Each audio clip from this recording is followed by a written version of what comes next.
Hello students, this video is based on average speed in which you are learned about how we calculate average speed numerically.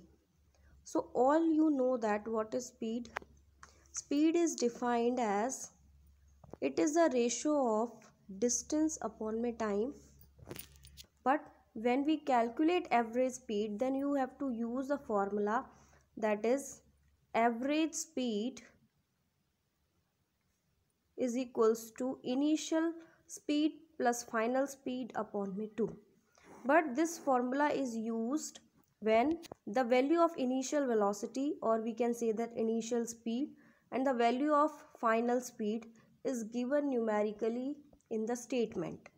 But when you have not given the initial and final speed in the numerical portion and the numerical is in the form of distance, time, then you have to use the formula of average speed, that is total distance upon total time. अगर आपके पास numerical में distance दिया है, time दिया है, तब आपको उस केस में एवरेज स्पीड का फॉर्मूला ये यूज़ करना पड़ेगा. लेकिन अगर आपको न्यूमेरिकली फाइनली अगर आपको दी हुई है इनिशियल वेलोसिटी या इनिशियल स्पीड की वैल्यू दी है लाइक 36 मीटर पर सेकेंड स्क्वायर पर सेकेंड एंड फाइनल स्पीड की वैल्यू दी है 24 मीटर पर सेकेंड, तब आप उस केस में एवरेज स्पीड निकालने के लिए इस फॉर्मूले का यूज़ कर सकते हो.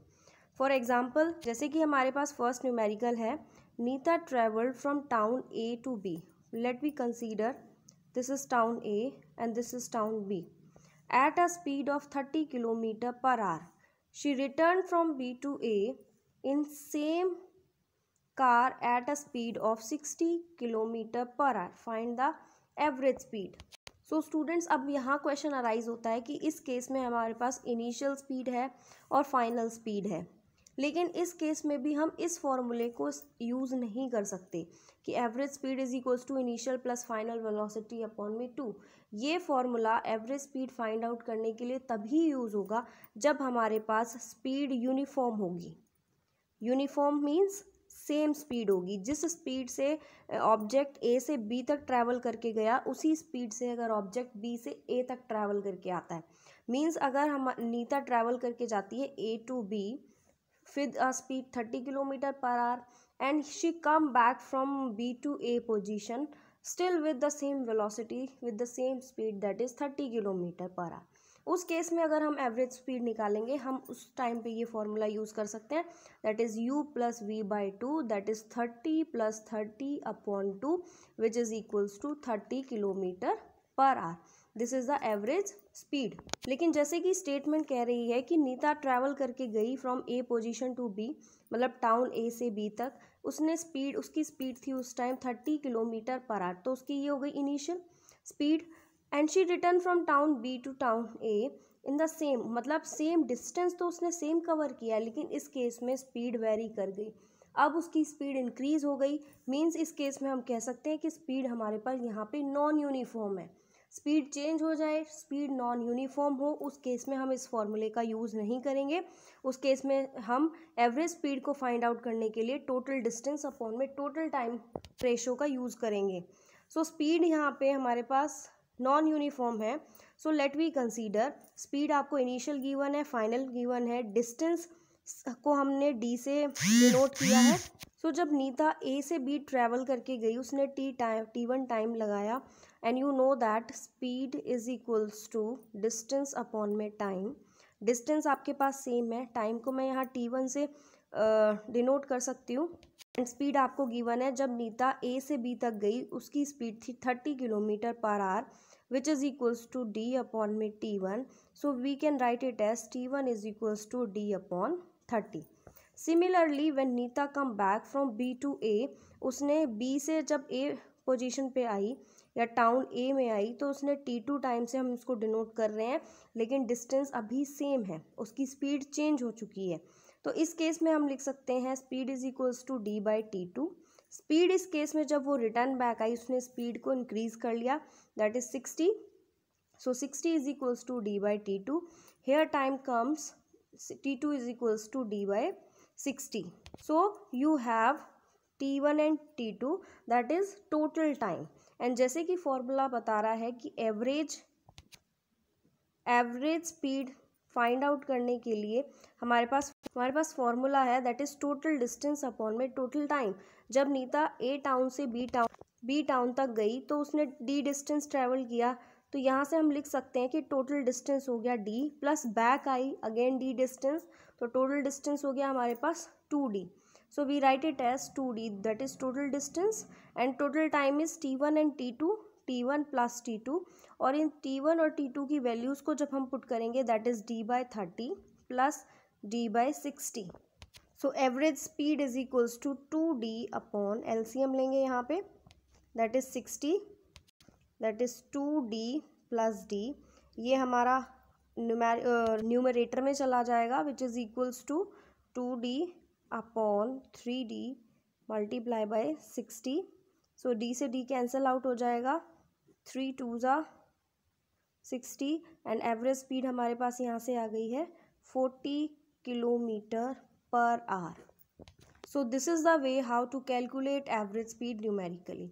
Now our next question is, a car is moving at an average speed 332/5 kilometre per hour. Means आपके पास एवरेज स्पीड गिवन है न्यूमेरिकल में, which is equals to 332/5 kilometre per hour. And how much distance will it cover in 25/4 hour. मतलब time given है which is equals to 25/4 hour. आपको find out करना है distance. So you all know that average speed which is equals to total distance upon total time. And you know that numerically पूछा है how much distance, how much means total distance पूछा है यहाँ पे. तो जब हम इस इक्वेशन को कैलकुलेट करेंगे, उसको क्रॉस मल्टीप्लाई करेंगे, तो हम लिख सकते हैं यहाँ से कि total distance which is equals to average speed multiply by total time. So दोनों की वैल्यूज़ को जब हम पुट करेंगे इस इक्वेशन में, एवरेज स्पीड जो कि गिवन है 332/5 kilometre per hour, multiply by time which is equals to 25/4 hour. 5 5 ज़ा 25 एंड 4 1 ज़ा 4, 4 83 ज़ा 332. जब आप इन दोनों वैल्यूज़ को मल्टीप्लाई करोगे 83 को 5 से, then you have 415 kilometer. This is the result which we require, that is total distance which is equals to 415 kilometer. अगर आपके पास average speed 332/5 kilometre per hour है, टाइम 25/4 आवर है, देन जो टोटल डिस्टेंस हमारे पास फाइंड आउट होगा which is equals to 415 kilometre. Now the next question is, an object moves through 10 meter in 2 and the next 20 kilometer at a speed of 60 kilometer per hour.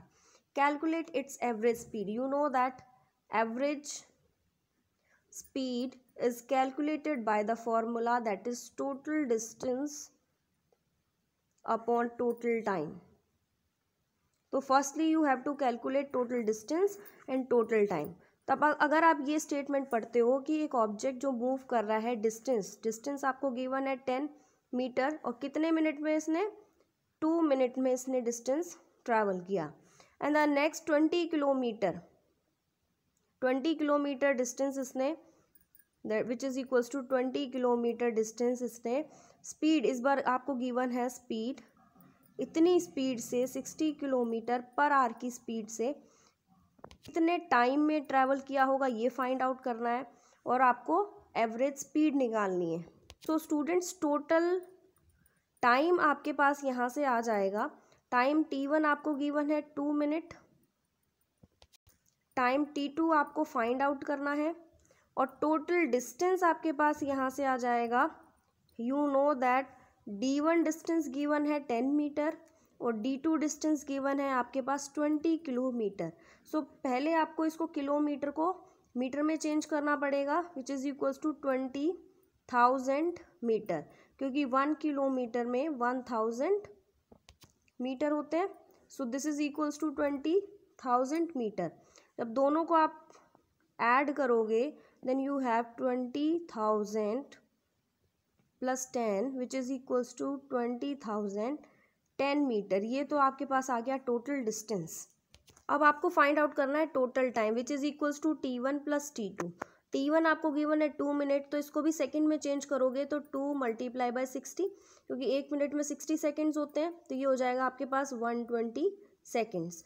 T2 को find out करने के लिए ये distance D2 है और इतनी speed से travel कर रहा है ऑब्जेक्ट, तो T2 आपको यहाँ से फाइंड आउट करना होगा। You know that speed is equals to distance upon में time, so T2 is equals to D2 upon में स्पीड, तो T2 is equals to D2 which is equals to 20 kilometre और speed given है आपको 60 kilometre per our. अब यहाँ मैं 20 kilometre को मीटर में चेंज नहीं कर रही हूँ क्योंकि स्पीड आपकी ऑलरेडी किलोमीटर पर आवर में। अगर मैं इसको मीटर में चेंज करती हूँ तो मुझे स्पीड को भी मीटर पर सेकंड में चेंज करना होगा, तब आपके पास टाइम सेकंड में आएगा। तो मैं सिंपल डायरेक्टली रिजल्ट को यूज़ करके जो टाइम हमारे पास आएगा इस केस में वो आवर में आएगा, क्योंकि आप देख सकते हो डिस्टेंस है किलोमीटर में है, मैं किलोमीटर यहाँ यूनिट लगा दूँ, स्पीड है वो किलोमीटर पर आवर में है, तो किलोमीटर पर आवर, आवर ऊपर चला जाएगा तो ये आवर यहाँ लिख दूँ, किलोमीटर से किलोमीटर यूनिट कट गई, तो आपके पास टाइम जो आएगा वो किस यूनिट में आएगा, आवर में। तो पहले अगर हम इसको सॉल्व कर ले तो हम इजीली उसको सेकंड्स में चेंज कर सकते हैं। देन यू हैव 0 से 0 कैंसिल आउट हो जाएगा एंड 2 1 ज़ा 2 3 ज़ा, then you know that this is equals to 1/3 hour and you know that 1 hour is equals to 60 minute, और उस मिनट को चेंज करोगे तो 60 इंटू 60 सेकेंड्स। तो मैं अगर इस वैल्यू को सेकंड में चेंज करूँगी 1/3 which is equals to 1/3 into 60 into 60, so 3 1 ज़ा 3 2 ज़ा एंड 3 0 ज़ा, 320 ज़ा 60 हो गया। जब आप इसको सॉल्व करोगे तो आपको पास जो T2 की वैल्यू आएगी which is equals to 1200 seconds, ये वैल्यू आ गई। तो टोटल टाइम आपके पास जो आया है which is equals to T1 plus T2, T1 आपके पास ऑलरेडी गिवन था दैट इज़ 2 मिनट्स, जिसको आपने सेकंड में चेंज किया तो वो हो गया 120 सेकेंड, प्लस जो T2 फाइंड आउट किया है which is equals to 1200 second. दोनों की वैल्यू को जब आप ऐड करोगे which is equals to 1320 second. अब आपके पास टोटल टाइम भी है, टोटल डिस्टेंस भी है, तो अब आप एवरेज स्पीड निकाल सकते हो। Average speed which is equals to total distance D1 plus D2 and total time which is equals to T1 plus T2। दोनों की वैल्यूज़ को जब आप इसमें पुट करोगे दैट इज़ 20,010 अपॉन टाइम जो है 1320, सो 0 से 0 कैंसिल आउट हो जाएगा और आपके पास जो एवरेज स्पीड आ जाएगी which is equals to 2001 upon 132 meter per second. This is the required result and this is the way how to calculate average speed numerically.